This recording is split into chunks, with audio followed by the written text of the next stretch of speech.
Hari ini dalam program Life Unlimited kita akan melanjutkan series yang baru dan belajar banyak hal yang baru. Mau tahu apa yang kita pelajari hari ini?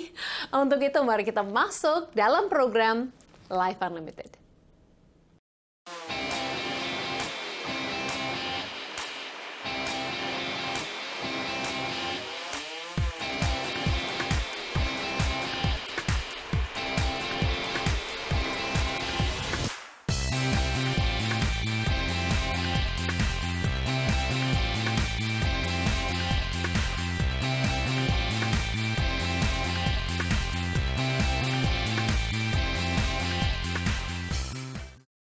Ya, selamat berjumpa kembali kepada semua pemirsa Life Unlimited. Wah, pemirsa yang hebat-hebat luar biasa. Saya harap semuanya baik-baik hari ini ikuti program Life Unlimited. Nah, banyak orang tahu bahasa Inggris itu. Apa artinya Life Unlimited? Itu artinya hidup yang tidak dibatasi.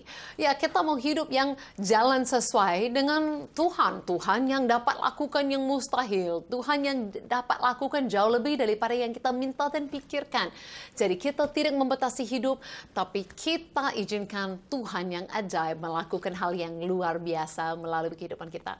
Amin. Jadi pemirsa pasti menjadi orang yang luar biasa semua. Dan saya host untuk program ini, Susan Hoover. Memang orang bule, orang dari Kanada, tapi sudah lama, sudah 20 tahun di Indonesia.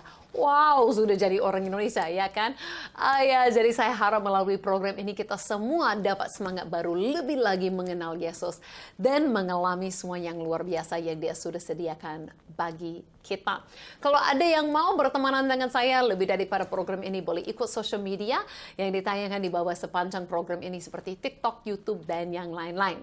Dan bagi pemirsa yang mau didoakan, makanya ada call center, boleh hubungi kami.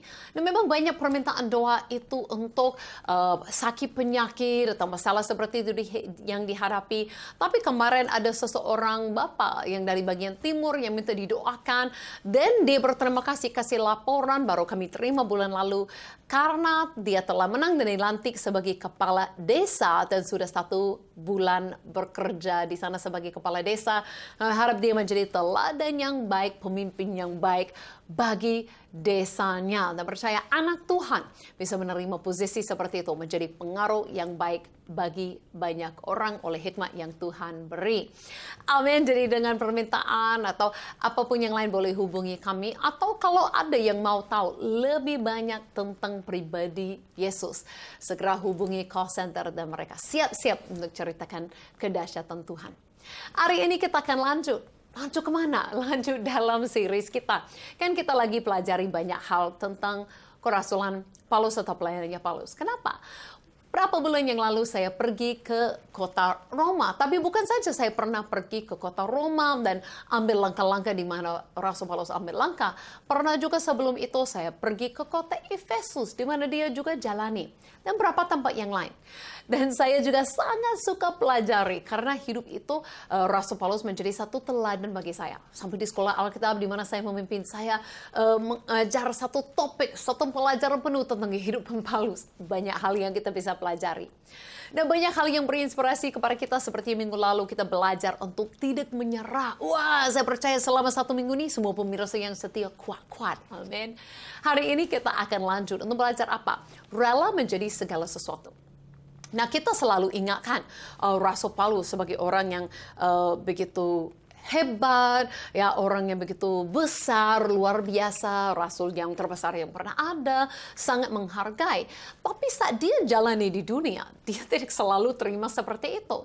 Dan sekalipun dia yang tertinggi dalam gereja, dia rela menjadi banyak hal. Nah, daripada dengar dari saya, mungkin kita bisa lihat tulisan Rasul Paulus sendiri. Nasihat kepada jemaatnya, supaya kita bisa tahu apa yang kita juga bisa alami. Dalam 1 Korintus dia berkata apa? Sungguh pun aku bebas terhadap semua orang.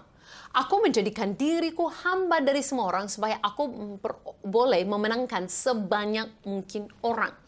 Nah, kita tahu Rasul Paulus adalah orang. Dari minggu pertama dalam series ini kita membahas bahwa dia adalah orang yang terima pewahyuan kasih karunia.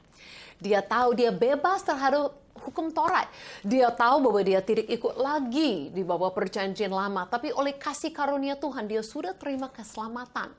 Tapi sekalipun dia terima itu semua dan ada kebebasan, dia memilih dengan kebebasan memilih itu untuk selalu memikir apa? Bagaimana memenangkan sebanyak orang yang dapat.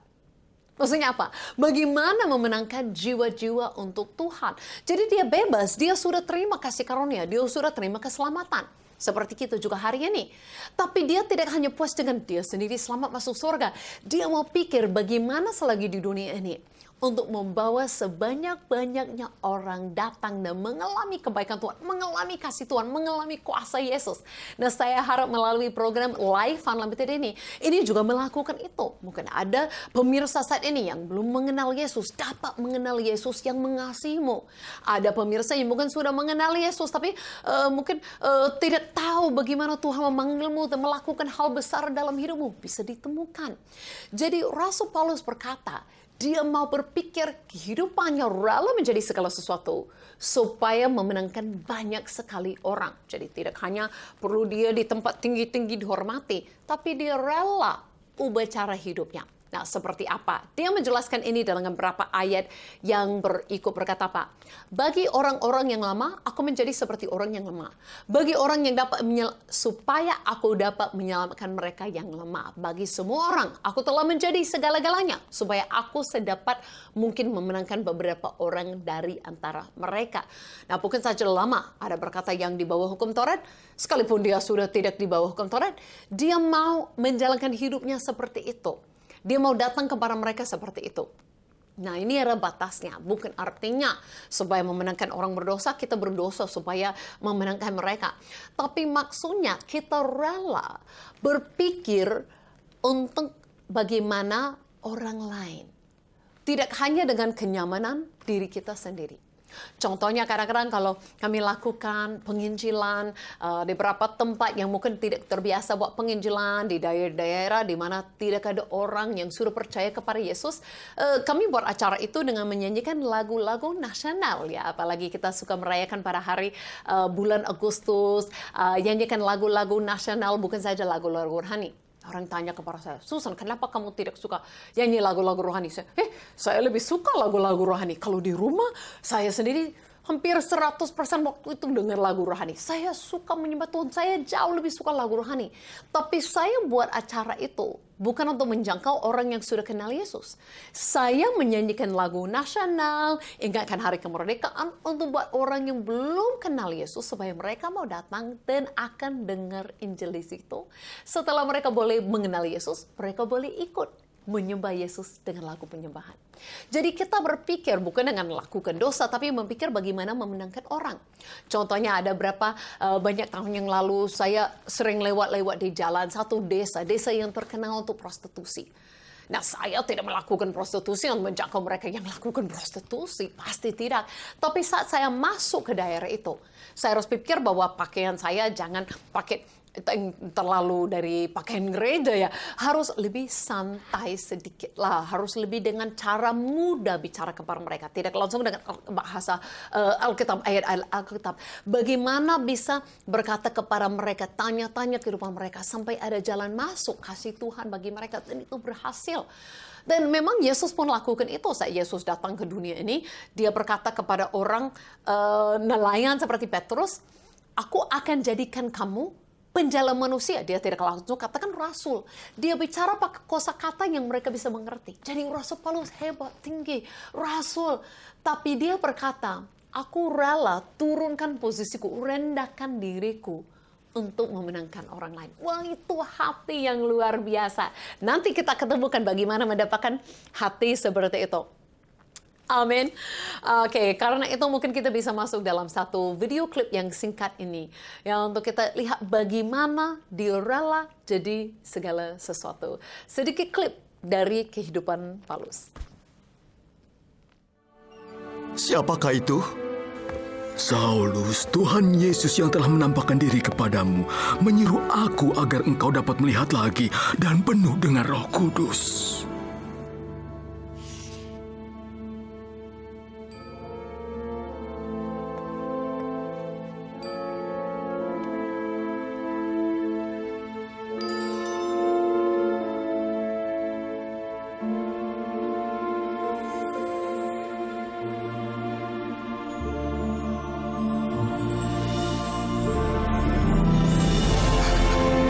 Tuhan telah memberitahu kau akan melakukan hal ini.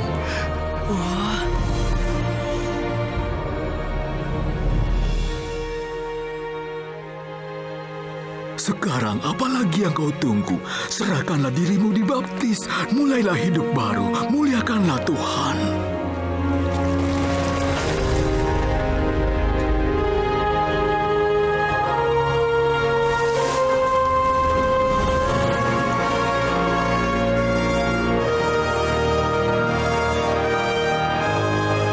Hatiku telah berubah. Aku dulu berkata jahat, menghina dan menganiaya. Tuhan telah mengampuniku karena dulu aku tidak mengenalnya. Dengarlah, kalian tidak mengerti. Yesus datang untuk menyelamatkan yang berdosa. Aku yang paling berdosa. Tapi, karena itulah aku beroleh kemurahan, agar di dalamku, Yesus Kristus menunjukkan kesabarannya sebagai contoh kepada mereka yang akan percaya kepadanya untuk hidup yang kekal. Banyak tentara datang lewat gerbang kota. Mereka mencari Saulus. Banyak pengawal mencari di sisi barat kota. Pergi dan jadilah penginjil besar untuk bangsa-bangsa lain dengan membagikan firman Tuhan.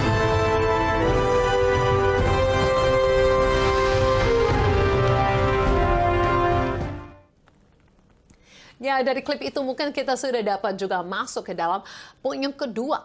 Bagaimana ini Paulus berada jadi segala sesuatu?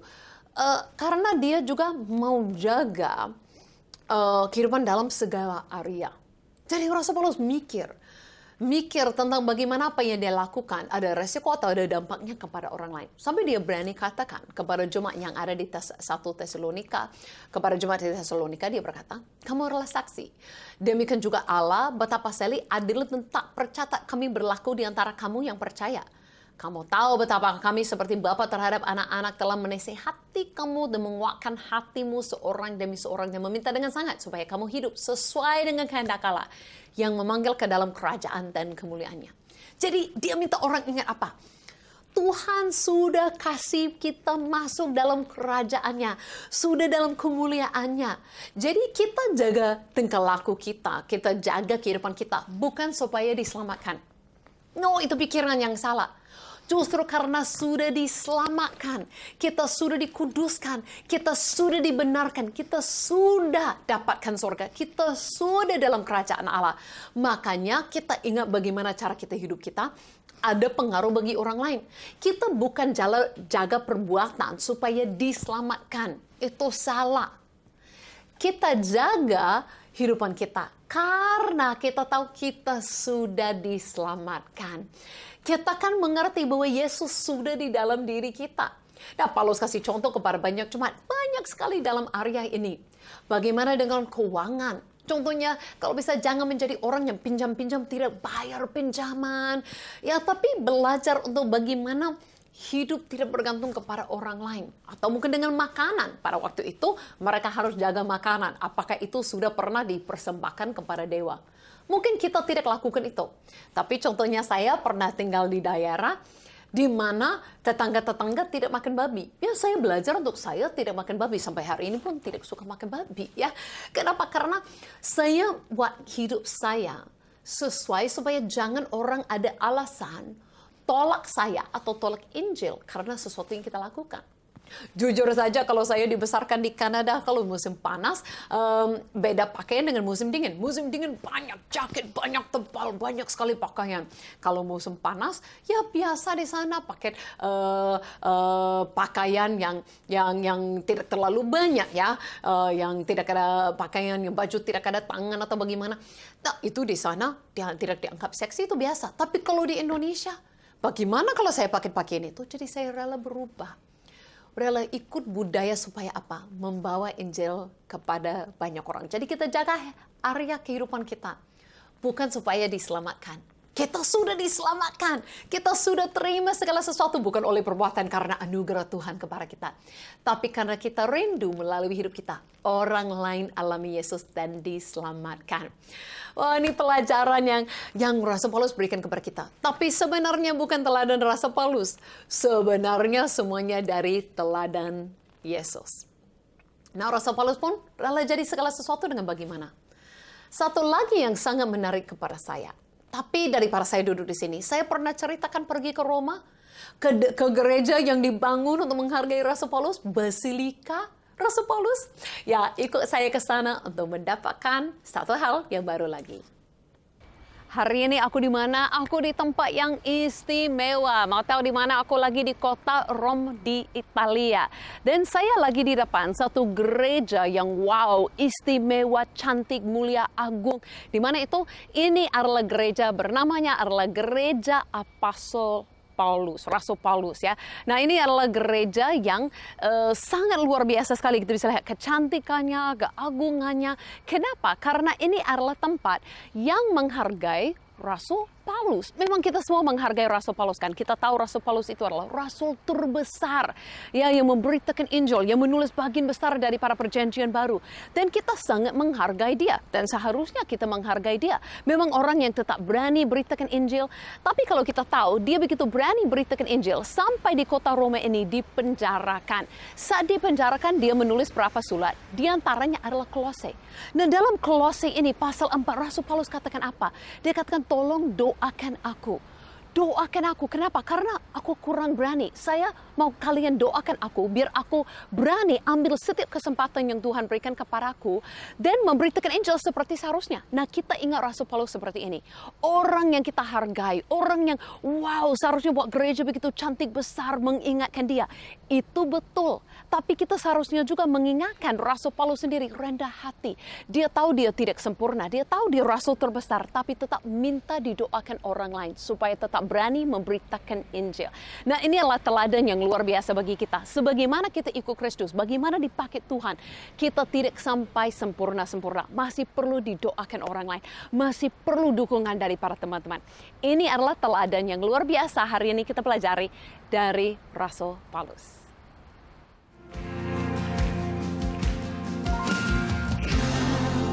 Pencipta hidupku, pelihara jiwaku, Kau layak terima segala pujian, ku naikkan syukurku. Kau memiliki hidupku. Dalam kasih setiamu, Yesusku, Kau layak terima segala pujian, ku naikkan sembahku.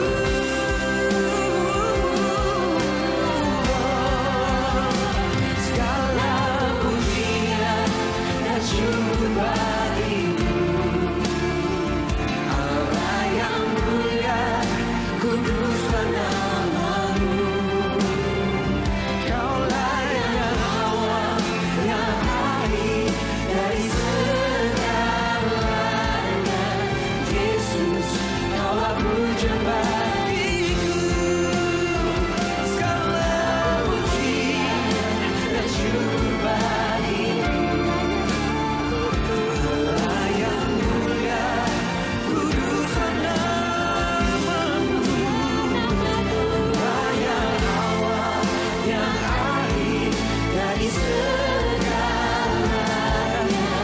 Yesus, Kaulah pujian bagiku.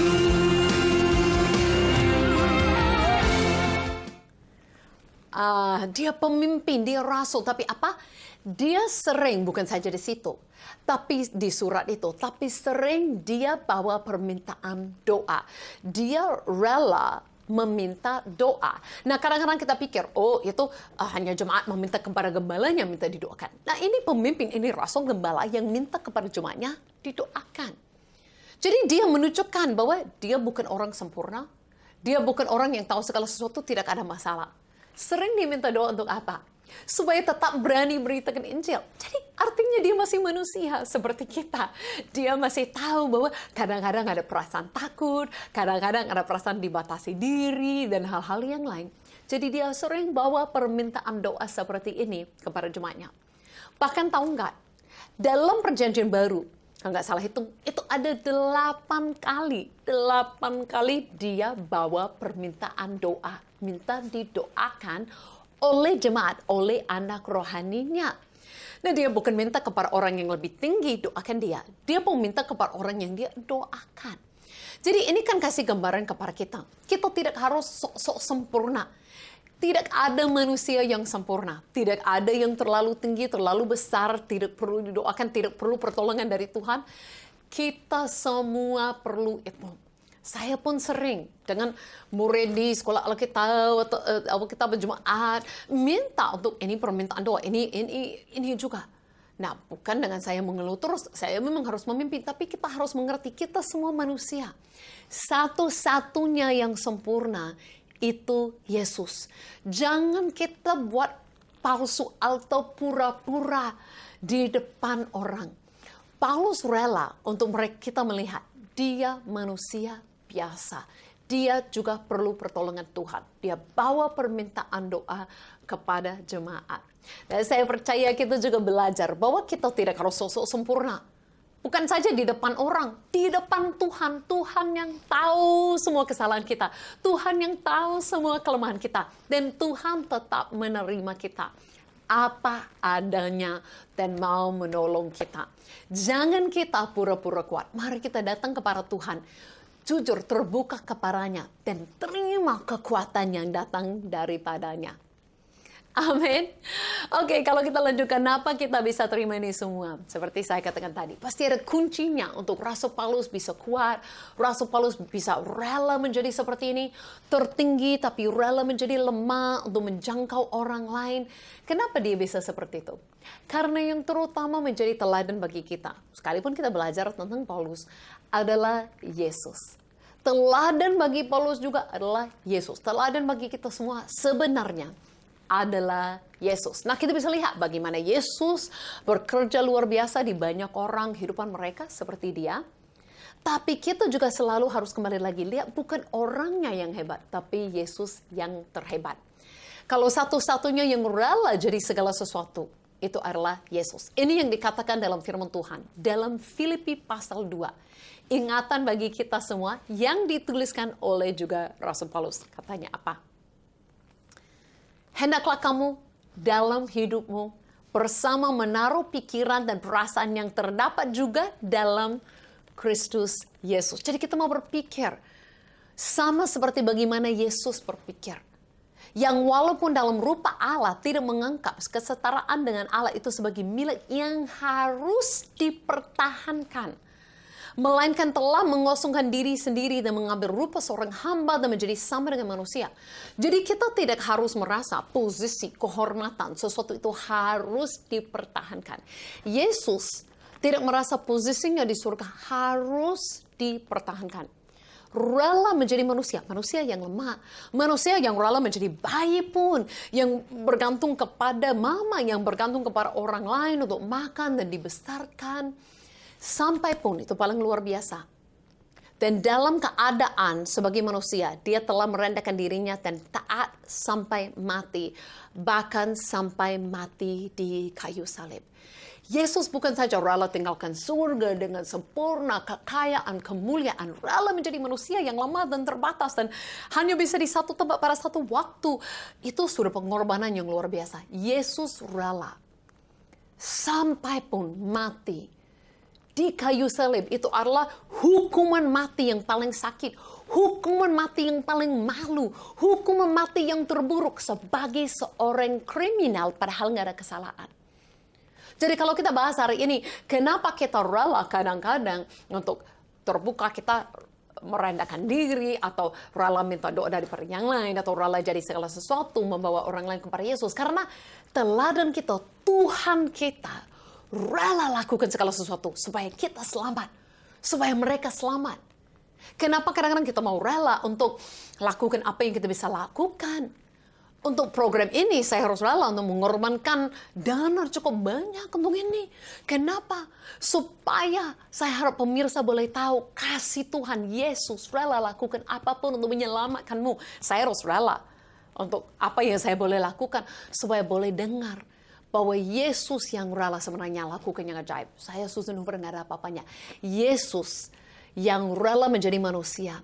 Kenapa? Karena kita perlu seorang pengganti. Kita tidak bisa selamat dengan cara sendiri. Apapun yang kita lakukan gak pernah sampai bisa sempurna. Perlu seorang sempurna. Firman Tuhan mau berkata, siapa yang mau rela mati untuk kita? Untuk orang yang baik-baik mungkin ada. Apakah ada? Mungkin ada yang rela. Tetapi saat kita masih orang berdosa, Yesus rela mati bagi kita. Saat kita masih dalam posisi seburuk-buruknya, Yesus rela mati bagimu. Jadi teladan kita adalah apa? Yesus. Kita ikuti teladan Yesus. Rela jadi segala sesuatu. Wah, pelajaran bagi kita hari ini. Dan mungkin ada pemirsa yang nonton saat ini yang mau percaya kepada Yesus yang tinggalkan segala sesuatu untuk ambil posisimu. Dia ambil hukuman mati bagimu sebagai seorang kriminal. Dia ambil dosamu. Tapi dia tidak mati selamanya. Dia bangkit, dia hidup, dia naik ke surga. Dan saat kita percaya kepada dia saat ini, Roh-Nya datang kepada kita. Dia berikan hidup kekal, keselamatan bagi kita. Kalau pemirsa yang mau, saat ini boleh ikut saya dalam doa. Ikutilah mengatakan kata-kata ini, doa ini kepada Yesus. Katakan, Yesus, terima kasih. Engkau datang ke dunia ini, mengambil posisiku, mengambil hukuman mati bagiku, mengambil semua dosa-dosa kesalahanku. Tapi Engkau bangkit dari kematian, naik ke surga. Saya percaya kepadamu, membuka hatiku, dan saat ini menerima Roh-Mu yang hidup, menjadikan aku ciptaan yang baru, orang benar di matamu. Terima kasih Yesus. Engkau adalah Tuhan dan Juru Selamatku. Di dalam namamu aku berdoa. Amin. Amin. Dengan doa yang sederhana itu, sudah terima tempat benar di hadapan Tuhan. Tuhan sudah terima hidup yang kekal. Sudah terima tempat di surga. Sudah terima keselamatan, pengampunan dosa. Semuanya. Itu luar biasa. Kalau ada ikut doa itu, segera hubungi kami. Ada nomor WhatsApp, boleh segera WhatsApp kami. Ceritakan kepada kami, saya baru putuskan untuk percaya kepada Yesus, baru doa mau terima Yesus. Kami akan merayakan bersama denganmu, ceritakan lebih lagi tentang siapakah Yesus. Dan bagi semua pemirsa Life Unlimited yang setia, saya harap kita belajar hari ini. Ikuti teladan Yesus yang luar biasa bagi kita. Rela menjadi segala sesuatu. Dan saya percaya Injil kita akan bawa ke banyak daerah yang baru. Sampai kita jumpa lagi dalam program Life Unlimited ini. Saya Susun Hubert mengatakan, thank you so much and God bless you all.